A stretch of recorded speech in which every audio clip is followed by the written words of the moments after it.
Want to support The Fountain, a Dota 2 podcast, and other podcasts just like it on the Arcane Podcast Network? Well, then you should head over to patreon.com/arcanepodcast and give us a donation. It goes a long way to helping this podcast stay alive and others just like it. On with the show. My kind are legion, mother of all evil.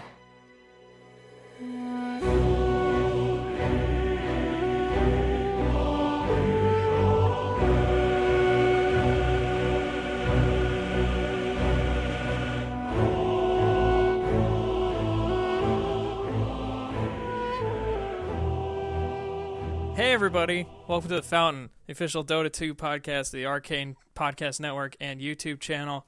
I'm your host Joshua Mobley, and with me this week, Chris Parthamos. Hello. Now, we were recording, we thought, for like the last 5 minutes, talking all about runes and such, but apparently we had an error, and now everything's fine, so sorry we lost those 5 minutes. But we're gonna... We were just talking away about the new bounty rune, how the bounty runes, 2 bounty runes spawn instead of a bounty rune and something random, and both of the bounty runes are 100 and 100 rather than 50 and 50, and how that's cool.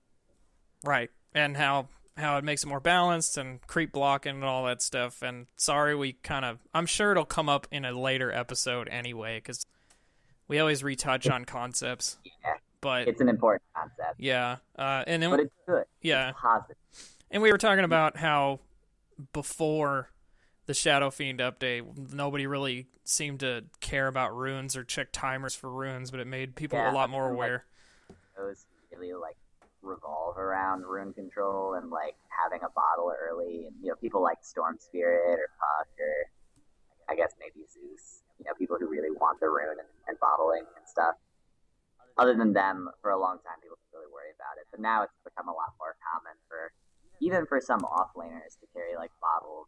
Because, the offlaner usually is in a pretty decent position to make a play for one of the runes. Right. Yeah. Particularly on the counter.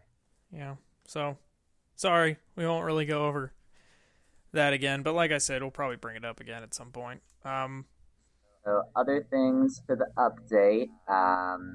There were a lot of, kind of not major changes in terms of, overall stuff. There was a major change to one of my favorite characters that made me really sad. Which one was that? So Centaur, War Runner, his return no longer damages towers. Wait, what? At least that's what it seemed like. Someone had said that in game. I don't know if that's really in the patch notes. We can double check, but I'm gonna look at that right now because I don't think that's. Please do, because it seemed like it wasn't when I played. I don't think that's true. I think that person just didn't. I might have just been... Well, we were playing shortly after the patch, and this guy was on voice chat, and I wasn't playing Centaur. Somebody else was. And they were don't be in the tower. It doesn't do it anymore after the it doesn't do it anymore after the patch. And I was like, what? That's crazy. And then I played the next game as Centaur. No, that's not true. That's not true? All right, then fuck that guy. Then fine. The update's fine. I was gonna say I would have heard about that one. It even made me play differently that next game, and we lost. And I'm kind of wondering now, if I had played the way I usually play, would we have been okay? But that guy just. Yeah. Oh no, that makes me happy because I love Centaur. Yeah. And that made me sad. Chen. Chen got a pretty cool buff where now he can use his Test of Fate skill to, rather than saving an ally, you can use it to move all of your controlled units to you. So now that lets him play a lot more mobile, so he can actually bring his army with him, so he can teleport to the lane and bring his whole army with him. Interesting. Makes him a lot more useful, because the problem with Chen was always you have to really focus on being around Chen, or Chen's just going to be split pushing or something, because he's very much he doesn't offer a lot outside of his global heal and his army, really. Mm-hmm. So you kind of have to push around Chen or not have him with you. Now he can actually be a lot more mobile. He can also, but the counterpoint to that is that if you use Test of Faith that way, you don't get to use it to teleport your ally home, which, you get a lot of clutch plays with that. If you send your carry home right as they're about to die, you save them from dying, and they get to heal back up the fountain, etc., etc. Right. The other thing is he gets one more unit to control at max level, so it's up to 4. Ooh. I've never liked Chen, but I've seen people play him really well. And I just... Yeah, I don't have the micro skills personally to be good No. at Chen. I barely have... I can't even do Lone Druid, although I don't know how you feel. I can't stand Lone Druid. It's funny, the only hero that I can micro recently is Visage. Yeah, Visage isn't that bad to do, because usually you don't control your imps like independently. Usually have them in like together, but yeah, usually but if you do, it's like you're scouting or something. Yeah, it's kind of like Beastmaster Bird where you're not focusing on it as much. Right. Yeah. But yeah. Other changes. Well, I mean, a lot of the heroes got little changes and stuff, like little tiny balance things. Some of the heroes that need to be nerfed got nerfed. The heroes that need to be buffed got buffed. Weird change. Gyrocopter's missile can now have Force Staff used on it. I haven't seen that be useful, and don't know that I ever will. What the hell? Kind of Oh, his W. Yeah, like the little homing missile. I thought you meant his ultimate. I was like, what? Yeah, staff the homing missile, which I guess if you want to make sure that it hits before somebody blinks or something. That's kind of cool. I think that's pretty cool. It's kind of like a weird niche. Yeah, thing. that's super one every 200. Like if you're playing Gyro a lot, that's like one every 100 games. Yeah, you'll eventually notice it, but it's unlikely to matter. Io or Wisp no longer requires turning to perform action. Oh, that's a good thing, because a lot of other MOBAs I've been playing. I don't know about you, but I've been playing a ton of Heroes of the Storm lately, and I just started kind of trying to play more Dota again today because I haven't been playing, and I've been playing that, and I've noticed that the turn speed in that is so short, Yeah.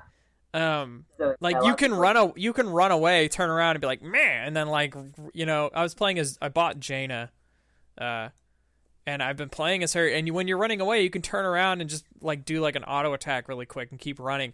And apparently you can do that in League of Legends also, and that's why a lot of League of Legends players have a lot of trouble when they come to Dota, because they don't realize your character has to physically turn. And yeah, it's also why a lot of times Dota players do really well at other MOBAs, because their reaction speeds feel higher. Yeah. They're like, man, I'm doing things so fast. Wow, I'm really quick at this. I know. I do feel really quick in here. I'm like, oh, I can blink and then WEQ and then run. And I'm like, oh, I'm so fast. In Dota, you're like, oh, I'm so slow. Well, Io is now like that because he's just a little. He's just a ball. Yeah, that makes sense for him though. So Or it. Turn past people or tether to things. So direction does still matter for certain things for him, but he doesn't have to turn to do things. Right. Which is good. That's cool. That makes him a little better. Yeah, it's a buff. It's a weird small little buff, but it's a buff. Yeah. Juggernaut had his base agility raised and his crit scaling changed, so it went from being 15 at its lowest level to 20 at its lowest level. It's still the same at max. Is it higher? Which is 35. And this is the chance we're talking about here, the crit chance. Right. So, yeah, this is seen Juggernaut right now is, I think, too strong. I think he's going to get nerfed. I was reading something, apparently there was a solid period, and I don't know if this is still true, where at, high MMRs, ranking, he has a 100% pick ban rate. Wow. Just, that's messed up. Yeah. It shouldn't be like that. Yeah. But he's really, really strong. I've seen him in a few of my games since this patch, and I've seen him lose, but it was only because the game went really, really late. Right. And he had a Medusa on my team. Right. The last time I played with you, we played against a Juggernaut, and he just destroyed us. The crit is really strong. Yeah. It's really, it's the best non-PA crit in the game. Yeah. That was that game where that guy kept telling me to use Rupture on him. And we were like, no. We're like, no. Why would you Rupture him when he's just going to Omni Slash? Yeah. Or Q. There's so many, and there were heroes that Rupture was like really good on in that game. I know. Like, why would you Rupture Juggernaut when there's a Timber on? It's such a waste. But yeah, that random little thing. But yeah, I've always felt like Juggernaut's just like he's just such a solid and like really great hero, and they just keep making him more powerful for some reason. Like, calm down. He's seen a lot of. I was looking at the like pro rankings. He's like had a 7% increase in his pick ban rate and like a 4% increase in his win rate or something like that. It's pretty significant. Yeah. Well, yeah. In a game that has hundreds of characters, that's a pretty substantial. It doesn't sound significant, but it is. It's very. It's statistically much higher than a normal change. Right. And keep in mind that there's like 8 million people playing this game on a monthly basis. Yeah. So, yeah, that's fucking insane. Yeah, he's gonna get nerfed. They're gonna have the get nerfed a little. I don't know how they're gonna nerf it, if they're just gonna change the crit again back to what it was, or what. But they're gonna nerf him. Watch the next update. Will be like the Great Juggernaut nerf update, and it'll be like here's a bunch of Juggernaut cosmetics. Also, we made him weaker. he went from being like nothing to being everywhere. Everything. I kind of hope that they do what they normally do and just nerf it in other ways. Like, I would kind of like to see a nerf to healing port rather than like necessarily a nerf to the crit. I don't know. That's just how I feel. Very interesting. Other big hero change: Night Stalker got some good buffs. Some simple stuff: better base attack, better lower mana cost on some of the skills.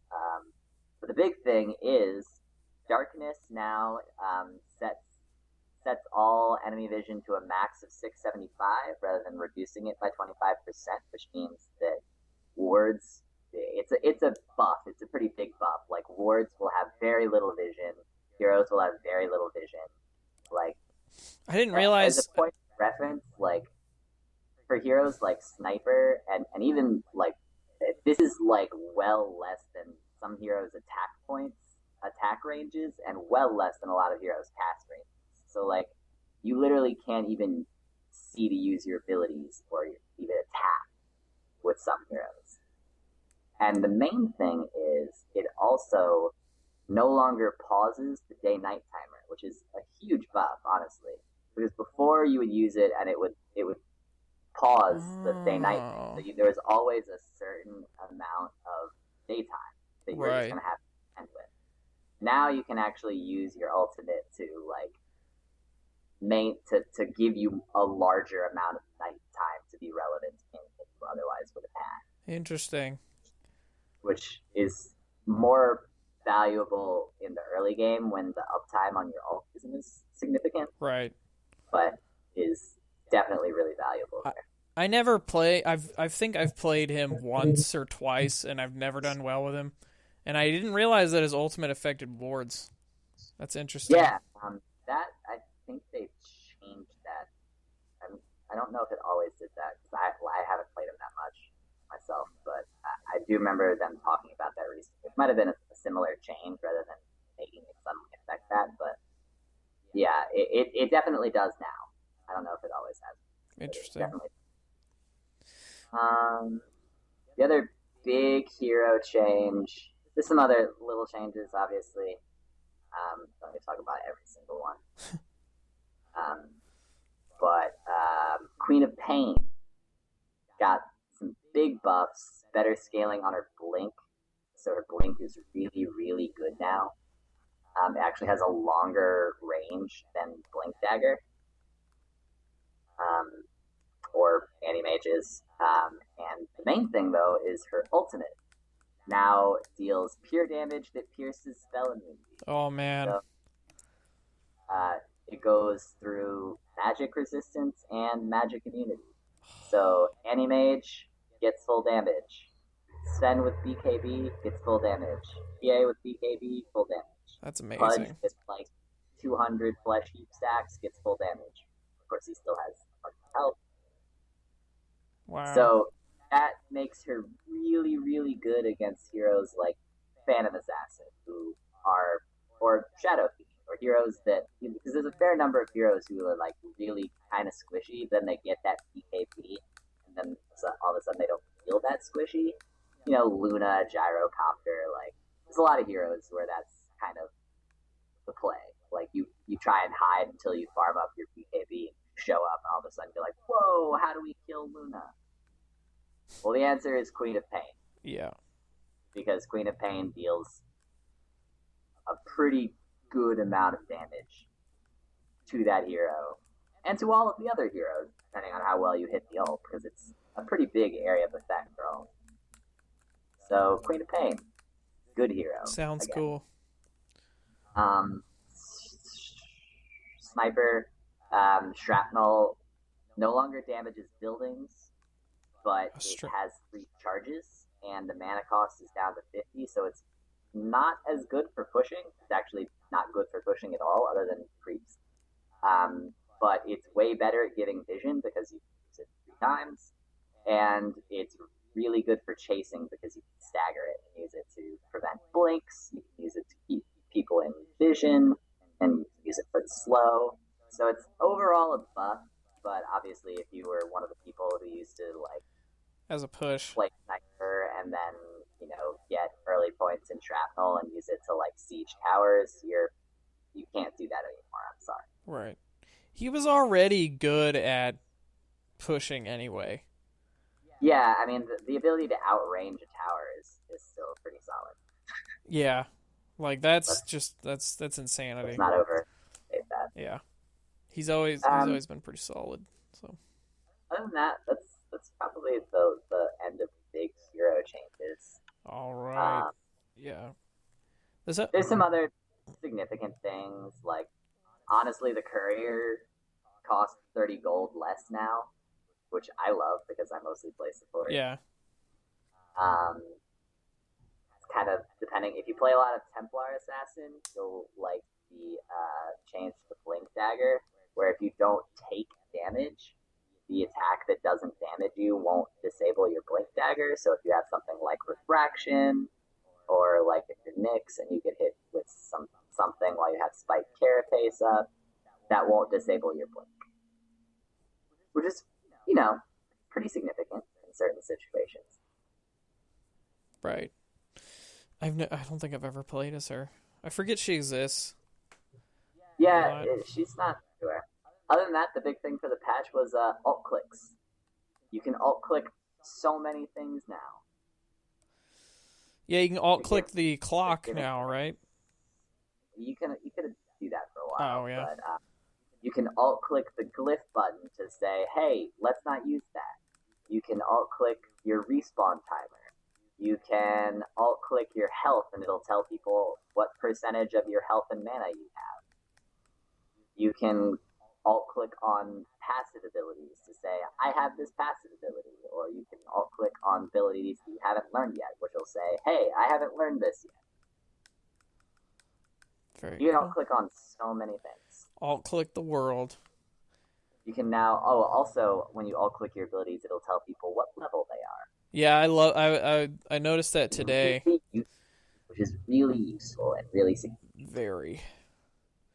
It's good. It gives you a lot more communication, especially when you are playing with people who don't necessarily speak English that well. Like, being able to communicate that little extra bit is valuable. Right. Good news travels slowly. Bad news has wings. Very much so. Yeah. Yeah, dog. That update. The other big news There's two big tournaments going on. If you're a watcher of tournaments, the Dota A2 Asia Championships, which is a big Eastern tournament. Didn't they have a compendium for that? They have a very nice compendium, which has a lot of cool stuff in it. I actually purchased that. I don't. What's in it? Because I didn't know about it till today. It's got. Let me open up and see exactly what I got with it. It's got some cool immortal items. I got a PA weapon and a Slark weapon and a courier, and I also got a cursor pack because there are cursor packs now. Oh yeah. Yeah, those are the main things, and obviously the compendium itself. Right. And honestly, like I think they're doing stretch goals because I didn't get the cursor pack at first. I haven't paid close attention to see if there are stretch goals or something. There might be more things because I didn't get the cursor pack at first, and I got it like 2 days later. So they must be doing stretch goals. Yeah, probably. And the other one is D2L, which is a more Western tournament, though there are some Eastern invited as well. Those are two big tournaments. The other big esports news, talk about esports, is what they're calling the Great Western Shuffle, which is a pretty substantial shift with 3 teams in particular. Team Secret, Team Evil Geniuses, and Cloud9. So Arteezy and Zai have left Evil Geniuses and joined Secret, No Tail, and Misery. Misery was only ever a stand for Secret, but No Tail and Misery have left Secret and gone to Cloud9, and Owie 2000 now, but Owie 2000 is now on Evil Geniuses, and the other new player for Evil Geniuses is a guy called Sumail, who is apparently something of a prodigy. He is like 15 years old. He's from Pakistan. Obviously, he's not living in Pakistan. Right. But he's apparently something of a prodigy. I've seen him play. He's very talented, actually. Interesting. I watched a few games with him in it. He's really, really talented. So, the only team I haven't yet seen with a new roster is Secret, but Cloud9 and EG both actually look pretty strong with the new lineups. Cloud9 in particular, I would say. No Tail, I think, really fits really well with the style that Cloud9 plays. I mean, No Tail is a really cool guy and a really talented player, so I was happy that he found a good team. Very cool. Yeah. This makes me excited for TI5. Yeah, there's gonna be some good stories too. I mean, as they've kind of as the players have released statements, there's a lot of speculation on Reddit. There was drama involved. Just things like, like Zai and Fear hate each other. That's why Zai's leaving. Arteezy is just Zai's friend, so he's leaving with Zai. And No Tail is sad because they kicked his friend who used to play off lane for them. Blah blah blah. But it's become pretty clear that a lot of it is just like people trying to do what's best for them, trying to, some of it is people trying to play where they live. People want to play with people who live close to them, and not everyone in all of those teams was the same, place, location. Right. Some of it is people, just trying to do what's best for them. And Secret, is a team that was founded with the express goal of winning TI5. And this is what they think is the best for them. Everybody else is kind of adjusting around it. The other teams wanted to change too, so it works out for everybody. Interesting. Well, we'll find out. When does like the pre-qualifiers or whatever? When does that start for TI5? For TI5. More like the summer. All right. Well, we have that to look forward to. Yeah, it'll be good. Since usually big Dota 2 news doesn't, we don't ever know it's coming. It's always like the next day, hey, guess what? Yeah, there was a little bit of warning. Actually, all of these changes got leaked because of the DAC, the tournament that I was telling you about. Uh-huh. Because they had their website up and it had their rosters.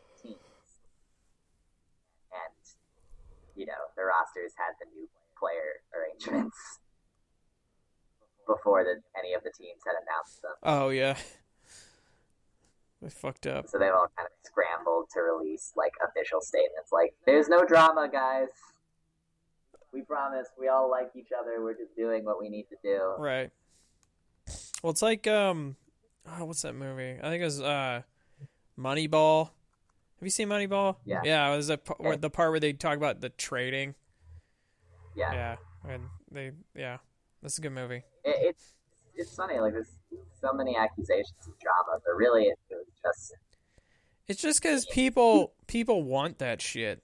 Like, yeah. My mythology teacher in high school used to say, like as human beings, we crave drama. That's why we love stories so much. And I think people just try to do that with anything. You see it happen even in like NFL and shit. People try and say like, "Oh, this person did this," and then when they watch the game, it's almost like they have their heroes and their villains like on teams. So like, "Oh, fucking Arteezy, that's my boy," or some shit, Like, he hates so and so, or he punched Gabe Newell in the jaw, or I don't know, some dumb shit that like people make up. Fun. Yeah. That'd be a pretty fun story. I'm not gonna lie. But yeah, it just people want that kind of stuff because I guess they just want like the thing to they want esports maybe to be a little more grand and dramatic than it really is. People just want everything to be the wildest possible version of reality. Yeah. When usually like 9 times out of 10 it's not. Occam's razor is Occam's razor for. Yep. Anyway, is that all for news? I believe that is all for news. All right. Yes. Well, time to get into our hero of the week. Hero of the week. It's Bloodseeker. Blood cycle. Bloodseeker actually used to be my favorite character back when I first started playing, and mainly it was just because, like, he's really good at he's really good at killing people, and B, if you ever got low on health, you could just go into the jungle and kill stuff and get all your health back, and I was really into that, so I played him a lot. And then they changed him up dramatically, and I didn't play him much since, but I did play him in preparation for this episode, and I think you said you've played him too since they changed. Yeah, I really like the new Bloodseeker. I didn't like the old Bloodseeker that much because I thought he had this like kind of weird, super niche place in the game, except for like really low levels where people don't know what to do with him. Where he's always been strong and will always be strong, but like once people know what to do with him, he really falls off. Except for as like a counter to certain really mobile heroes. Right. And Slark, like he's always gonna be like a great counter to Slark, just because of how he works. Right. He's good at taking down supports. I will say that. For anybody who doesn't know why Bloodseeker is a good counter to Slark, really quick, so we're talking about him. Bloodseeker's passive allows you to see like any hero on the map who has health below a certain threshold, which means that Slark, whose passive allows him to heal up if he's not seen, doesn't get that health regeneration because Bloodseeker can see it. Right. So the classic Slark play of like, picking off somebody who you otherwise would not be able to pick off because, you would get yourself really low and then kind of disappearing and healing back up so that you can actually get out. Like that's Slark in a nutshell, is like getting the risky pick off and then escaping by the skin of your teeth. You can't do that because Bloodseeker. But anyway, Bloodseeker, yeah. So yeah, since they've changed him, he does feel like he has a little more utility. Like he's good. Yeah. He's good for more than just beating people to death. He's definitely a lot more flexible. I think he can be feasibly played in different ways now. Yeah. So let's talk about it. Let's do that. Do you want me to start, or are you gonna? Go ahead. That's a lot during. Okay, well, it's because you've been watching a lot more esports than I have, and I haven't. I need to, since I have I now have 2 monitors and can. Yes. So I need to do that, but maybe I'll do it anyway. His we're gonna get into Bloodseeker now. So his first ability, his Q, if you will, is called Blood Rage, and it reads: drives a unit into a bloodthirsty rage, during which a unit deals and takes increased damage. Heroes affected by Blood Rage will be healed for 25% of their max health of any units they kill. Heroes affected by Blood Rage, when killed, will heal 25% of their max health to their killer. And this is like one of the abilities that got changed dramatically, because his W didn't used to be like a castable ability, which we'll talk about. His W used to be a passive, which was he would kill, like whatever he killed, basically he would get a certain percentage of their health back as his own health. But that's not the case anymore. So what's interesting about this is you can apply it to anyone. You can apply it to yourself. You can apply this ability to your teammates. You can apply it to enemies. It's especially good on enemies because, like it says, heroes affected by it, when they get killed, the person who kills them gets 25% of their health back. So it's actually good if you are about to kill someone and you need health, like you've been right-clicking someone. You can hit them with this, and sure, like they'll deal more damage, but chances are they're so close to death that you're gonna hit them and then get 25% of their health back as your own. And it's good if you have a lot of lockdown too. Like if you know that you have somebody locked down like really well, like if you have something like Bane ult or Black Hole or whatever, popping Blood Rage on an enemy hero when you know that they're gonna be locked down for a while is a good way of doing a lot more damage to them. Right. And I like to think of this ability now as kind of like a built-in Mask of Madness with some extra flavor. Sort of. Yeah, a Mask of Madness that you can apply to yourself or to others. Right. There's some cool. I play Zeus a lot, and I really love Zeus and Bloodseeker together, because it doesn't just amplify physical damage; it amplifies spell damage too. So if you are Zeus, it will amplify your ult, which means that ult that deals global damage will now be amplified. If you are in a team fight, your ult is amplified, all of your highly spammable, powerful spells are amplified, and your passive that deals damage based on the percentage of the enemy's health is amplified. Mm-hmm. And if you happen to get any kills on creeps, which you're very likely to do because your stuff's all AoE, or on heroes, you get healed. So it's real good on Zeus. They have a lot of good synergy now, which they always did, but shout out kills for Zeus with his ult. Right.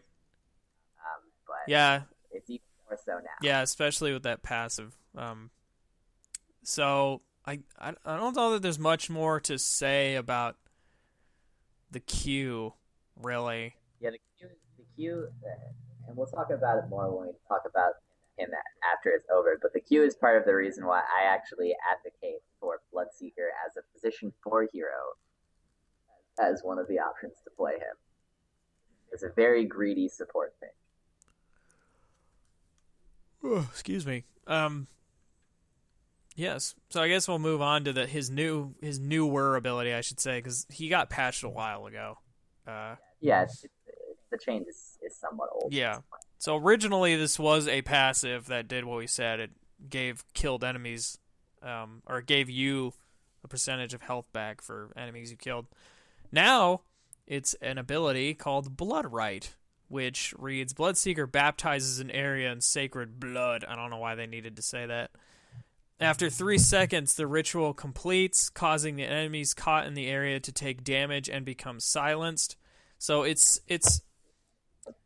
similar to the silence he had before, except that the radius is huge now, It is massive. It's massive. It's huge, and it does a lot of damage. Easy to get out of the area of effect if you're not stunned, but because you do have 3 seconds to get out of it, but it's still a pretty big area. Yeah, it's pretty goddamn big. If you don't have boots and you're in the middle of it, like you're probably not getting out.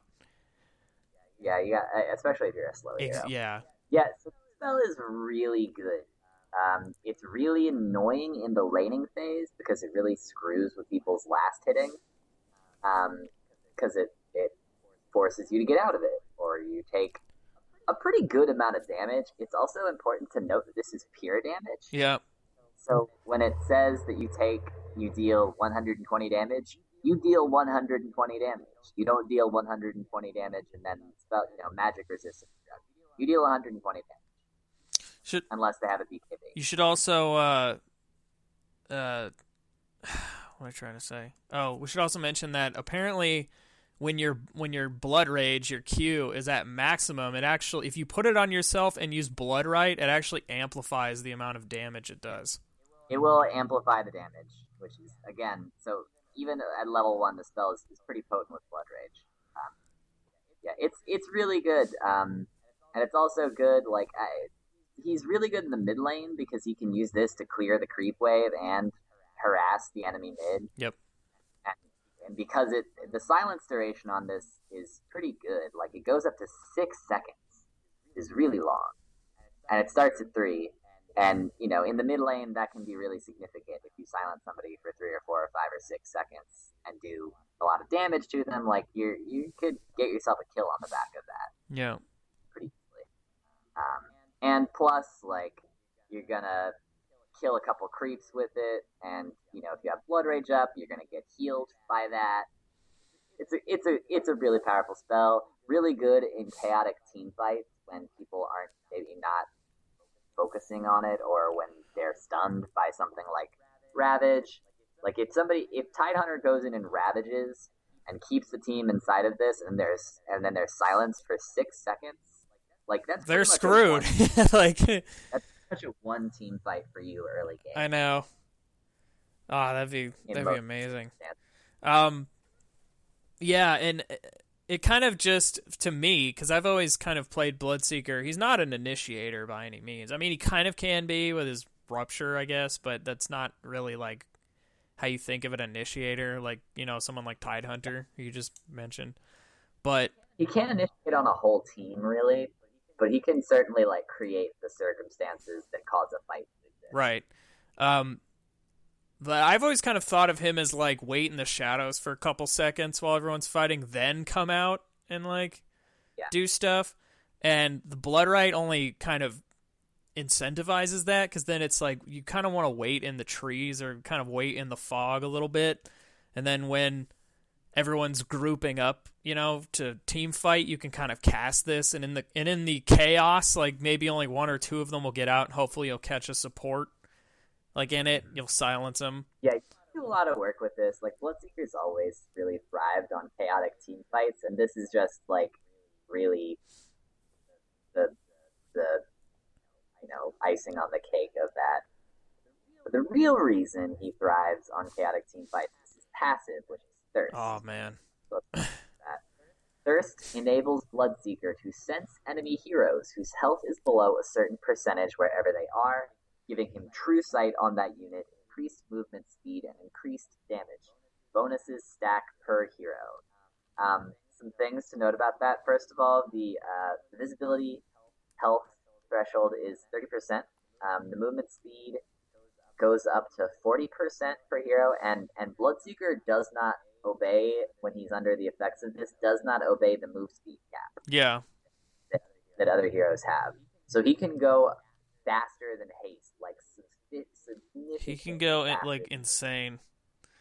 He can go insanely fast. There was a really cool picture on the Dota subreddit where someone got Bloodseeker up to this amazing speed, and they basically kept running by the tower, and the actual tower projectiles couldn't catch up, so they were just circling around, and they had 20 of them chasing him. It was this crazy particle effect.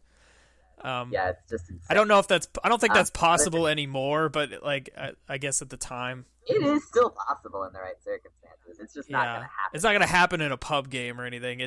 I think it's something you have to manufacture. In most team fights, the movement speed is good for chasing, but the damage is really significant. Like an additional 40 damage at max level per significantly injured hero is really good.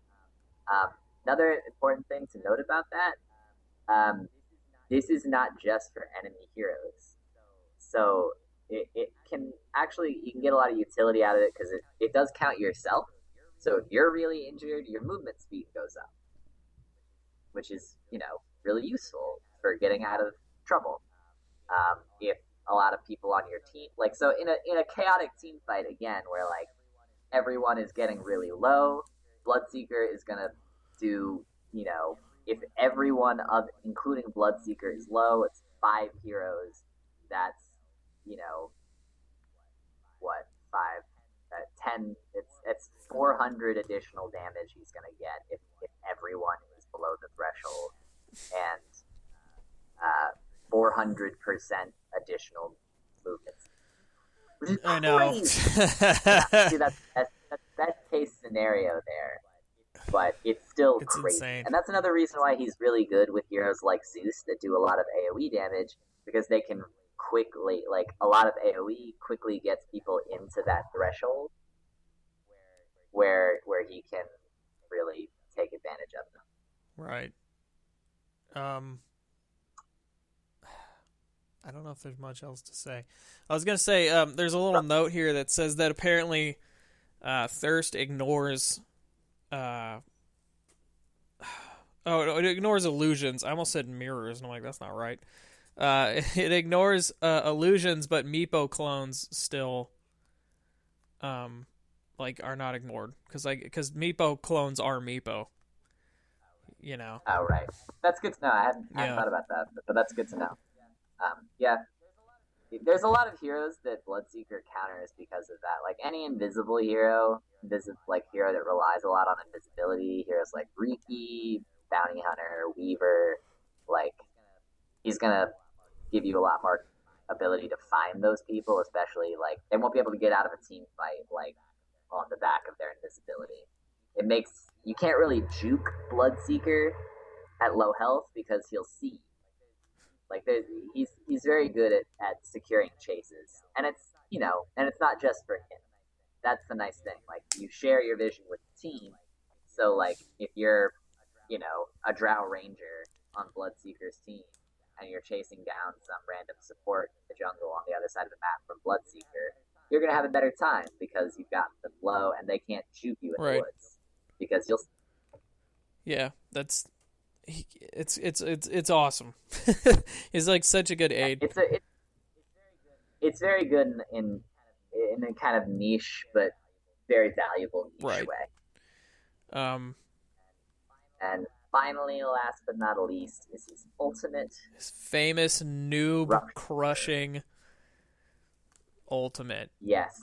Although, as soon as you realize how it hurts you, and Bloodseeker immediately becomes less dangerous. But, I mean, he's still... It still sort of immobilizes you. But we should talk about it. Yeah, it has value even if you do know how it works. So what it does... let's read the description. Causes an enemy unit's skin to rupture. If the unit moves, it takes a percentage of the distance traveled as damage. The damage is dealt through spell. You cannot use Blink Dagger while ruptured. So, the damage that you get taken at the highest level, it's 60% of your movement as damage. It's a lot. It's really painful. It has a huge cast range too. That's also really significant. You can cast it from really far away. It's 1,000 cast range, and it lasts for a long time now. That got buffed when they changed the hero. It's 12 seconds. It used to be much shorter than that. So the fact that it's pure damage that goes through spell immunity, like we talked about with Queen of Pain, that's really significant for heroes like Queen of Pain, or like Phantom Assassin and heroes that rely on BKB. It's really good on them because it holds them down. Because really, like, heroes who have a low health pool, like, they can't move while this is going on. They just can't. Like, if you later in the game when you have like a pretty solid health pool, like there will start to be situations where it's better to move and take damage than hold still. But in the early game, you pretty much have to move, which is why a lot of people will tell you, and this is pretty much true, that the go-to counter for Bloodseeker is a teleport scroll. Yeah, basically, because you can TP when you're ruptured. Can't stop you. Like, he can't prevent your teleport, unlike any hero with stun. He can't stop you. So if you get ruptured, you just want to TP out. Well, I mean, unless he's like running at you, then you might be fucked. But I mean, if he's running at you still, you just like don't panic, don't move, just immediately TP out before he can get close enough to you to kill you with the rest of his shit. Just immediately TP out. And 9 times out of 10, if there's not another hero there with a stun, or if you're like, or if you've been knocked under 30% health and he's barreling at you like a fucking train off the tracks, then you might be screwed. There's still, it won't save you in every situation. TP scroll is reliable. I feel like we should do an entire episode on just the TP scroll and how important it is. There's a lot of heroes. Yeah. Which is why I was saying before that I like support Bloodseeker, and one of the items that I'll usually get on support Bloodseeker, and I'll occasionally see people get on non-support Bloodseeker, so I think it's better on support Bloodseeker, is the Yule Scepter. Because with the Yule Scepter, Bloodseeker can interrupt the teleport scroll. Oh, yeah. And also gives him some other things he likes, like additional movement speed, some mana regen, because he does kind of burn through mana now a bit faster because of Blood Right. So it's a good item on him. And it also, again, like with Blood Right, if you get good timing with the Yule Scepter, you can make sure they get hit with Blood Right. Oh, yeah. So it's a good item. It's a good item. Well put. Well said. Other good items. Sanjin Yasha. One of the classics. Sanjin Yasha, a lot of people like that. Blade Mail is good on him. They fixed a bug where it was like Blade Mail damage was getting amplified twice by Blood Rage. Yeah. Now it only gets amplified once, but it's still good. It's still a That's solid, too much. Like, it's still a really good item on him because it does get amplified. And he already loves to do pure damage. Most of his like spell damage is pure damage, and there's even more pure damage for him. And the thing about Bloodseeker that has always been part of what makes the hero dangerous is generally speaking, he's going to be blood raged. He's going to be healing himself as he kills things in a fight. So you really like, if you want to bring him down, which you generally do because he deals a fair amount of damage, you have to focus on him. Like, you can't, he's not somebody like, like, I don't know, who you can really kite around and not focus on as much and deal with when everything's over. Like, you have to focus on Bloodseeker and commit to Bloodseeker because he's going to recover from the damage that you've winged him with AoE stuff. Like, he's going to recover from that. You can't do something like you would do with somebody like a Drow Ranger, like if you have a Venomancer and you hit the whole team with a Gale or his Venomancer like Bloodseeker will heal that off if you let it. Yeah, I'll just go in the jungle. So you have to focus on it, or just heal it off by killing things inside the team fight. Right. He doesn't even have to necessarily run away. That's another reason why a lot of people will get Maelstrom and Mjolnir on him, because the AoE damage will, usually in a team fight there's going to be creeps, and getting the procs and killing the creeps while you're in the battle, like, heals you. So it's good. Well, not as much anymore. You have to because you have to actually, you have to use Blood Right now to do that. Yeah, so it's harder. Like, it's not. He's not as noob friendly anymore. In most team fights, you're gonna have Blood Rage on yourself. Right. I just mean, like, it used to just be so easy. Yeah. That's why a lot of new players played him. He's slightly less noob friendly than he used to be. He Right. takes it more thought. Yeah, I used to play Bloodseeker when I didn't want to think. Yeah. And now I have to think a little more. So, not that I don't like to play heroes that make me think. Sometimes you just want to beat the shit out of stuff, and you don't want to think about all the nuance. You're like, I just want to hit things, but Which I go to, I don't want to think character. Come here, creep. Blah. Yeah. I'll eat you. I just want to win my lane quietly without with dignity. Without even showing my face to them. Yeah. Come to the team fight, ult, walk away. Cast a mechanism, make sure people here you go. I'm gonna go pull some more. Quiet dignity. I'm trying to think of like other heroes now that are like just quiet dignity that do like a lot, but they don't really show their face much. Treant Protector. Yeah, I was just thinking about that. Yeah, Treant. Give you global healing and maybe show up for an ult in a team fight, but mostly try and hide. Blink in, root, maybe a leech seed, and then he's like, I'm out. Bye, everybody. Anymore. Yeah. Yeah. That Bloodseeker.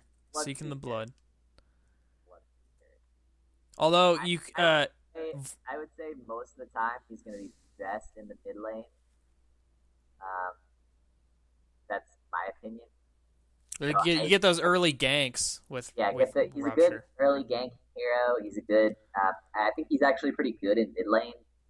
Obviously, there's gonna be matchups where he suffers, but he has the sustain with Blood Rage to heal himself. Blood Right is really good in the mid lane, and there are few passives that enable ganking better than Thirst. A special note on Bloodseeker. Bloodseeker is a great hero to draft versus a jungler. Oh, yeah. Because most junglers early game are going to get low on health. And so you're going to see them. And that's just regardless of what your lineup is, there's just so many. I was playing the other day with a Bloodseeker, and he was in the safe lane for whatever reason. But the mid lane hero would just anytime, and there was a jungler. I think it was Axe or maybe it was Enigma. Anytime they would get low, it was Axe. Anytime Axe would get low in the jungle, he would just run into the jungle, nuke him once, finish him off. He got 3 kills that way, which obviously the Axe was playing poorly, but well, yeah, at some point, if you're Axe, start carrying more health regen and just I can't fall below this much health or I'm gonna get killed. Right. Oh man, never been good with Axe. He's really good against junglers, and he's really good if you have somebody who can take advantage of that vision. So yeah, Bloodseeker. Yeah, I like Bloodseeker. You like He's Bloodseeker. Good. I was going to say, I never used to buy Vlad's on Bloodseeker, but after changing him, I actually think it's now, more appropriate. Yeah, before he kind of used to be, this all-in, I hope this works carry hero. Now I think he's best as, a utility mid. Kind of similar to, not in terms of how he plays and what he does, but in terms of the kind of things he probably wants to build. Somebody like a Brewmaster, where he wants to build the Vlads, he wants a BKB if he needs it, he wants eventually an AC, stuff like that, auras for the team, and then the stuff that makes him good. On top of that, I mean, right. You'll see people do some really clowny stuff like Dagon, because again, the Dagon damage gets buffed, right? So Dagon Bloodseeker. Yeah, that's weird. I don't know. Dagon Bloodseeker is a thing you can do, but it's pretty clowny. I used to just to mess with people. I don't do it anymore. But Force Staff on Bloodseeker is actually pretty goddamn good. It's so clowny. Because if for some reason, and I say this I know how ridiculous it sounds. For some reason, you can't catch up to somebody, which is really dumb to say because his whole hero is kind of based around like chasing you down. If for some reason you can't catch up to somebody, you can force staff at them. But the other thing that's really fucked up is when you get to the later levels where people know how Rupture works, and when they get hit by it, they don't want to move. Especially if they're facing you, you can force staff them, and they take damage because they moved. And it's so funny. Like one of my favorite hero combinations for Bloodseeker on that note is Vengeful Spirit, especially at like level 3 on both of their ultimates, because the swap is slow enough that it damages during the swap. So like and the range on it is on Rupture is so high that like if you rupture somebody who thinks they're like alone, you can like swap them over to where Bloodseeker is, and like immediately they take so much damage from Rupture, and then Bloodseeker just kills them. Yeah. It's a pretty, again, kind of like a niche combo, kind of clowny, but pretty fun to pull it off. I used to have fun doing it, but yeah, I don't really have anything else to say about Bloodseeker, really, unless you have anything. No, I love the change to Bloodseeker. I think it's a really cool change, and I think, it hasn't gotten a lot of play yet in the pro scene, but I think people will start finding uses for it. I think it's gonna be part of a few pocket strats, if nothing else. Yeah. Before we go, I found this really funny post on the subreddit that I think I should share before we end this episode, because it made me quietly laugh while you were talking. I muted myself because it's pretty goddamn funny. But someone did a literal translation of the Meepo abilities in game from Chinese to English, and it's pretty hilarious. So, his name is VHF. Like, just the letters VHF. Don't understand that, but okay. His Q, which is the nets, is called Land of Bondage, which made me laugh. And it says, to the target location to throw a net, trap all enemy units. And then it says, Land of oh man, Land of Bondage, prevent stealth. Flashes and interrupt continuous caster. Which oh man, and they only get better. Like his W is called Fudge. Oh man. Wait, okay, so by drawing energy from the Earth Mysterious, a meter can be transferred to another department or location of the meter itself in continuous caster. 1.5 seconds after leaving and arriving in the region have caused harm. Period. His E, which is it's a passive, right? Yeah. It's called Land Raid, and it says VHF strengthen his weapon to inflict damage per second, while reducing the movement speed of the attack units. More than 1 meter of Land Raid can be superimposed. You know, that one's like the most clear out of like any of them. Well, maybe not the Q. Land of Bondage. Land of Bondage. Fudge. I'm gonna call it from now on. That's so fun. That's the episode name, Land of Bondage. Next time somebody's playing Meepo, I'm gonna be like, oh no, I'm going to the Land of Bondage.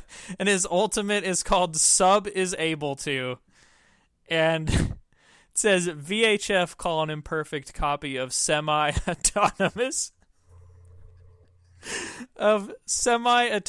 body itself, as the body can get the same money and experience and has the experience and skills of the body. Oh, Jesus. However, the body can only use cloning equipment, footwear items, will result in the death of anyone clone, all kilometric, all deaths. This skill will reduce passive resurrection time. Wow, that's actually a complete sentence. Yeah. I thought that was pretty funny. I'll put a link to it in the show notes, but oh man. That's the funniest thing I've seen all day. Fudge. I wish those were what his abilities really were called. I would actually appreciate him more. Yeah. I really am gonna call that Land of Bondage from now on. That's just a better name. Oh man. That's so amazing. Anyway, this has been our episode. This has been episode 3. If you want to find our RSS feed, it's linked in the show notes, or you can go to fountaindota2.wordpress.com. That's our official RSS feed. It has download links. It has all that stuff.